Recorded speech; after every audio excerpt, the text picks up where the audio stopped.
Universe நேயர்களுக்கு எனது அன்பான வணக்கத்தை தெரிவித்துக் கொள்கிறேன் தோழர்களே. வேடா வாடா, நான் நினைத்தது நடந்திருக்கிறது. இதை வேடா வாடா என்கின்றது எதுகை மோனை அல்ல, உள்ளத்தில் இருந்து வரக்கூடிய வார்த்தை. உலகத் தமிழர்களால் இனி உச்சி முகரக்கூடிய ஒரு ஈழத்தமிழரின் செல்லப்பிள்ளையாக அவன் வரக்கூடிய வார்த்தை. நான் அதனால்தான் மனம் மகிழ்ந்து நான் பேசுகிறேன். ஏனென்று தெரியுமா? அதில் ஒரு முக்கியமான காரணம் இருக்கிறது. மே 18 உலகத் தமிழர்களுக்கு இருக்கக்கூடிய அந்த அழுகுரல் இருக்கு இல்லையா, உலகத் தமிழர்களின் மாவீரர் தினம் இருக்கிறது இல்லையா, அப்படிப்பட்ட மாதம்தான் மே மாதம். இந்த மே மாதத்தில்தான் போன ஆண்டு ஈழத்தில் ஒரு மிகப்பெரிய அரசியல் சிக்கல் நடந்தது. ஆனால் இந்த மே மாதத்தில் உலகத் தமிழர்களுடைய செல்லப்பிள்ளையாக வேடன் வலம் வருகிறான். அவன் என்றோ பேசிய ஒரு குரல், என்றோ பேசிய ஒரு வார்த்தை இன்று அவன் காந்த குரலாக உலகம் முழுவதும் சுற்றி கொண்டிருக்கிறது. அதை நான் பேச வேண்டும் என்று நினைத்தேன், தமிழர்களுக்கு அறிமுகப்படுத்த வேண்டும் என்று நினைத்தேன். நான் நினைத்தது நடந்திருக்கக்கூடிய மகிழ்ச்சியில் மீண்டும் உங்களிடம் வருகிறேன். அவனுடைய குணம் பாருங்கள். நான் அதான் இந்த காணொலியில் நான் சொல்ல வருகிறேன். இந்த பதிவுகள் யாருக்கோ இது வியூ போய் சேர வேண்டும் என்பதற்காக அல்ல, என்னுடைய வாரிசுகளுக்காக, என் சொந்தங்களின் வாரிசுகளுக்காக. இப்படி மதியழகன் என்கின்ற ஒரு தகப்பன் இருந்தான், மதியழகன் என்கின்ற நண்பன் இருந்தான், மதியழகன் என்கின்ற உறவினர் இருந்தான், மதியழகன் என்கின்ற பாட்டன் இருந்தான். அவன் இந்த ஈழத் தமிழர்களுக்காகவும் உலகத் தமிழர்களுக்காகவும் எங்கோ ஒரு மூலையில் இன்னல் ஏற்பட்டால் அவன் குரல் கொடுப்பான், அதை பதிவு செய்தான் என்கின்ற நட்பாசையில் நான் பேசுகிறேன். ஈழத்தமிழர்களுக்காக பல வழக்குகளை வாங்கியவன், ஈழத்தமிழர்களுக்காக என்னுடைய பாஸ்போர்ட் முடக்கப்பட்டு நான் என்னுடைய வருமானத்தை இழந்தும் நான் இருந்திருக்கிறேன். அது இன்று வரை நான் பாதிக்கப்பட்டவனாகவும் நான் இருக்கிறேன். இதை நான் பெருமையோடு சொல்கிறேன். என் இனத்திற்காக போராடியது, என் இனம் அல்லல் பட்ட போது, என் இனம் அழுகுரல் சிந்திய போது, என் இனம் ரத்தம் சிந்திய போது அவர்களுக்காக நாங்கள் வேர்வை கூட சிந்தவில்லை. அவர்களின் உரிமைக்காக இன்று வரை நாங்கள் போராடுகிற அந்த உரிமையில் இந்த காணொலியை நான் பதிவு செய்தேன். அதுதான் முக்கியம்.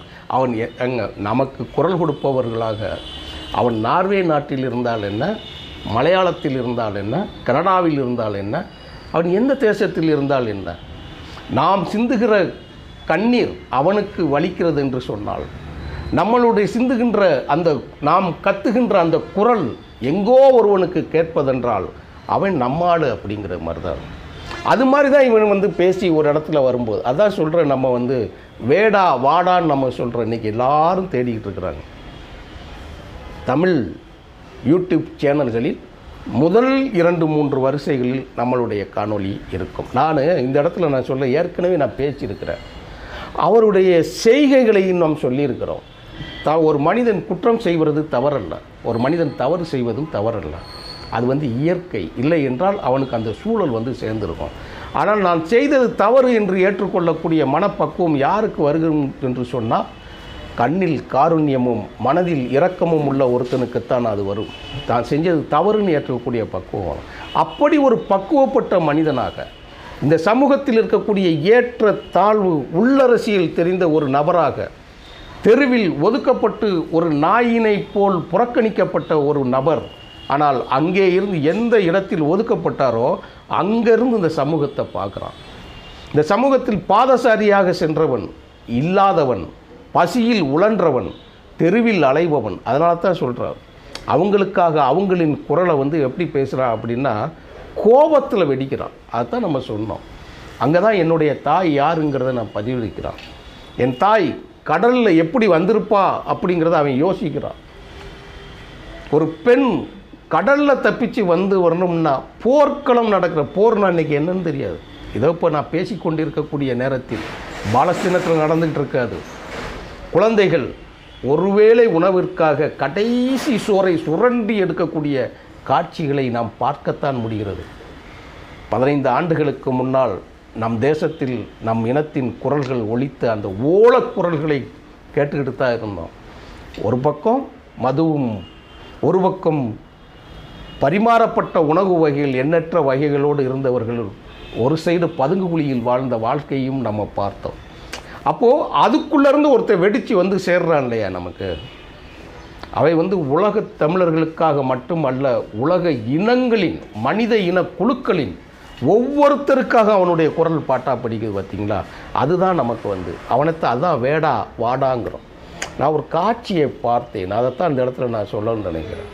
ஒரு ஊனமுற்ற குழந்தையை அவன் அரவணைக்கிற காட்சி. கைகால்கள் செயலிழந்த ஒரு மனிதன். இவன் வந்து பெரிய டாப்பில் இருக்கிறான் தம்பி வேடன். அவன் வந்து டாப்பில் இருக்கும்போது அவன் சொல்கிறான், எல்லாரும் பொறுங்க பொறுங்க பொறுங்க பொறுங்க, ஒரு நிமிஷம்னு சொல்லி கத்துறான். ஒரு நிமிஷம்.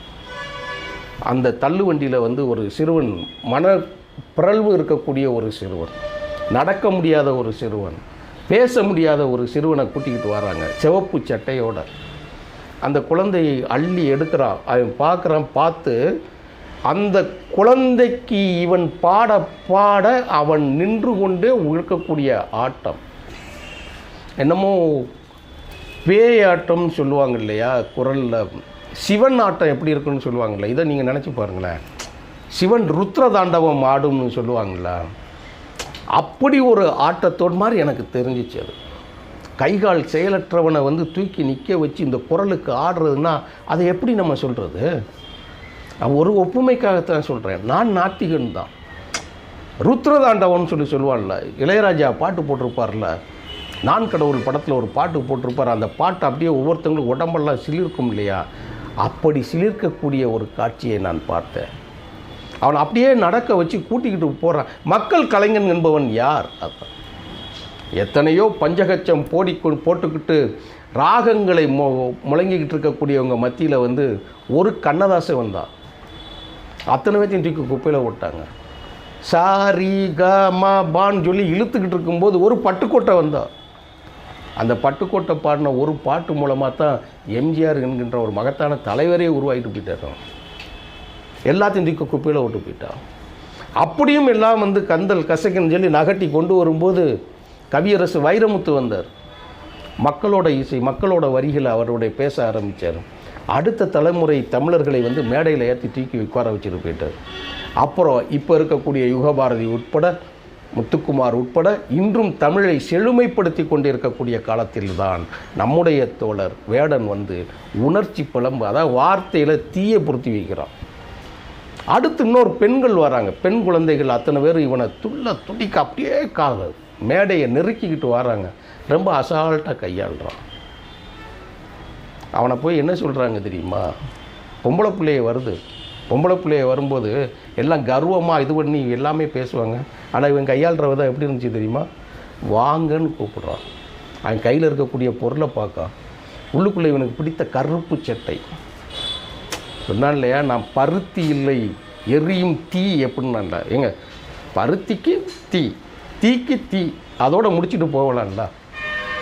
அதில் சொன்னான் பாருங்க, என்னை வந்து நான் வந்து சாதாரண பருத்தி இல்லை, நான் எரியும் தீ அப்படிங்கிற சொல்லிட்டு போகிறான்ல. அது மாதிரி தான் உள்ளுக்குள்ளே இருந்து பார்த்தா அவன் கருப்பு வரான். கருப்போடு அந்த நெருப்போடு எடுத்து இப்படி பார்த்துட்டு அந்த பெண் குழந்தையை தன்னோட குழந்தைய மாதிரி அவன் ட்ரீட் பண்ணுறான். அவன் சம வயசில் இருக்கக்கூடிய ஒரு பெண் அப்படியே ஆட்டம் பாட்டம் கொண்டாட்டத்தோடு வந்து அவனை சந்தித்த நிகழ்ச்சியில் இருக்கும்போது அவன் உச்சி முகர்கிற காட்சி இருக்கு இல்லையா, ஒரு தாய் ஒரு குழந்தையைப் போல.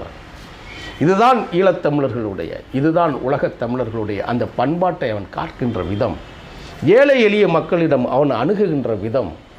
அவனுடைய காணொளிகள் எல்லாமே நம்ம வந்து பார்த்துக்கிட்டு இருக்கும்போது அவனுடைய நடைமுறைகள் பார்த்தா அவ்வளவு பெருமையாக இருக்கிறது. எங்கள் குலத்தில் புறநானூற்று தாய் அந்த அம்மாவை காட்சியை நான் ஒன்று பார்த்தேன். அந்த அம்மாவை ஒரு காட்சி தச்சிக்கிட்டு இருக்கிறாங்க குரலில், அப்படியே அவனுக்கான உடையில் கருப்பு திரியில் தைச்சிக்கிட்டு இருக்குது. அந்த பேஜ் வரும்போது ஒன்று பண்ணுறாங்க, அது புலியோட உருவம். அந்த புலியோட உருவம் பாருங்கள், ஒருச்சி தையல் இருக்கிற மாதிரி காட்சி உள்ளே கொண்டுக்கிட்டு போகிறான். அதனால தான் தன்னுடைய பாடலில் அடுத்த வரிகளில் அவன் சொல்லிட்டு வாய்ப்பு கிடைக்கும் போதெல்லாம் பேசுகிறான். என்ன பேசுகிறான்னு தெரியுமா? நம்ம தமிழ் பாட்டு எடுத்தே தமிழர்களுக்கே ஒன்று சொல்கிறான். அந்த வரி பாருங்களேன், ரொம்ப அருமையான ஒரு வரி. நம்மளுடைய அறிவு படித்த பாடலை வந்து நெஞ்சில் பச்சை, நான் கடந்த காணொலியில் நெஞ்சில் ஆனான்னு பச்சை குத்தி தன்னோட தாய் அம்மாங்கிறத சொல்லிவிட்டு 7 இது சொன்னான் இல்லையா, அது மாதிரி வந்து சொல்கிறான் பாருங்கள். அன்னக்கிளி அது என்ஜாய் பாட்டு தான்.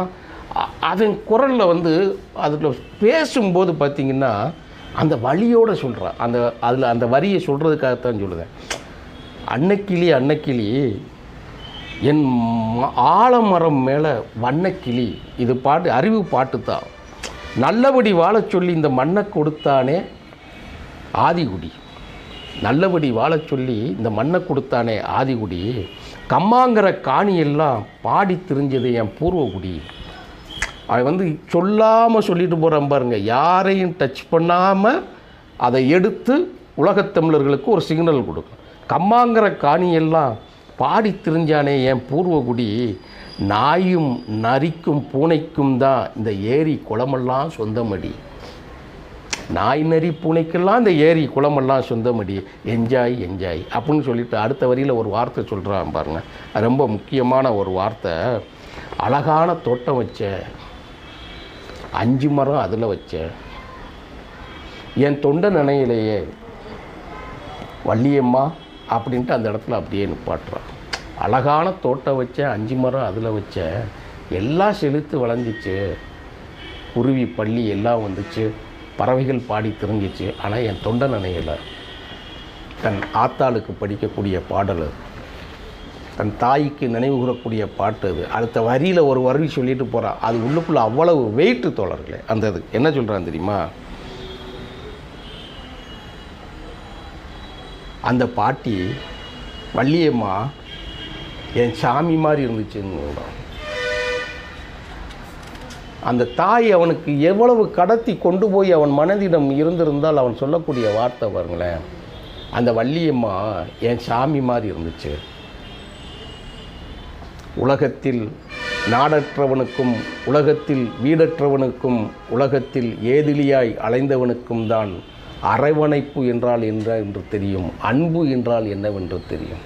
அதே நேரத்தில் அவன் மீது இழிச்சொல்லும் பழிச்சொல்லும், அவன் மீதான பெண் பித்தனாகவும் போதை வழக்கில் இருக்கிற மாதிரியும் அவனை போட்டு போயிருந்தால் அது வந்து பொச்சரிப்புக்கு சமமாக அது கடிந்து விடும். தொடர்ந்து வேடனை இனி யார் நினைத்தாலும் வேட்டையாட முடியாது.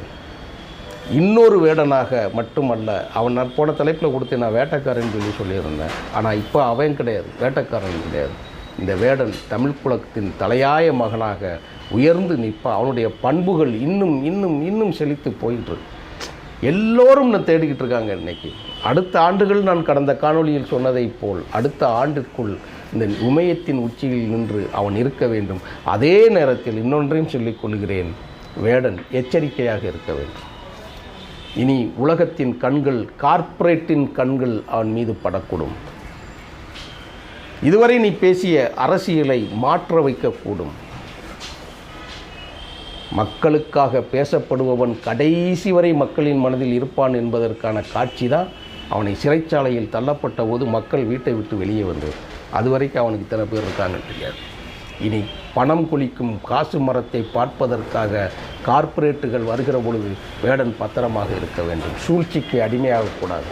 எளிய மக்களின் பக்கம் கடைசி வரை நின்று எளிய மக்களின் குரலாக இதே வழியோடும் இதே வீச்சோடும் அவன் பாடி பறந்து மக்களுக்கான மாணகனாக அவன் மலர வேண்டும் என்பதை சொல்லி விடைபெறுகிறேன். நன்றி, வணக்கம் தொடர்கள்.